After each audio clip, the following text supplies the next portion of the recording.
calls on aid for Ukraine to leave Ukraine vulnerable right now and give Russian advantage. Look, what the president has said very clearly about our Ukraine policy is that he wants the Ukrainians to come to the negotiating table. We want the Ukrainians to have a sovereign and independent country. We think the Ukrainian troops have fought very bravely, but we're at a point here where neither Europe nor the United States nor the Ukrainians can continue this war indefinitely. So it's important that everybody come to the table, and the president is trying to send a very explicit message. The Ukrainians have got to come to the table and start negotiating with President Trump. Do you still have hope for the mineral deal? Do you believe that the mineral deal can still be reached with Ukraine? Yeah, I certainly do. And I think the president is still committed to the mineral deal.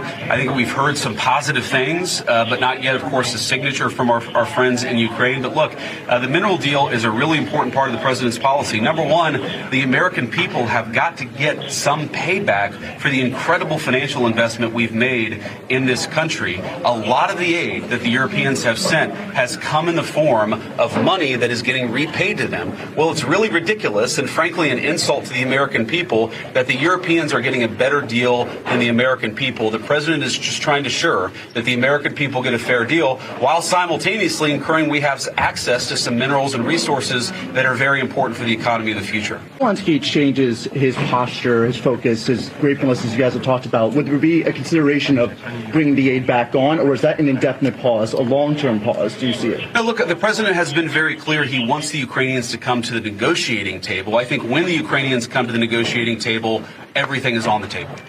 What do you need to see from President Zelensky? Look, I think the most important thing, a lot of people have made this about public statements. President Zelensky needs to say that he's committed to the peace, or President Zelensky needs to apologize to the president. The public stuff doesn't matter nearly as much as what are the Ukrainians doing to meaningfully engage on what a peaceful settlement would look like. We need the Ukrainians privately to come to us and say, this is what we need, this is what we want, this is how we're going to participate in the process to end this conflict. That is the most important thing. And that lack of private engagement is what is most concerning to us. President Trump said that. There's a lot of pressure on Ukraine, but not much pressure on Russia. Do you expect to do maybe more sanctions on Russia or any other steps to pressure both sides if you want to have them on negotiation? Well, I don't think that's right, actually. I mean, we still have a number of sanctions that are placed on the Russians. We do believe that the Russians economically are struggling because of this conflict. We do believe that it's in Russia's best interest, but also Ukraine and the United States' best interest to bring this conflict to a close. So we believe in applying pressure to everybody to stop the deal being a long way away. You just said if the Ukrainians came privately to the negotiating table, I could get things moving. What are we talking about timeline here? Like, how fast can we get things back on President track? Trump said that, or President Zelensky said that? I believe that President Trump had said, characterized it as being a deal being a long way away. So I know that President Zelensky said that, but what I think the president has said is that we can make a deal here.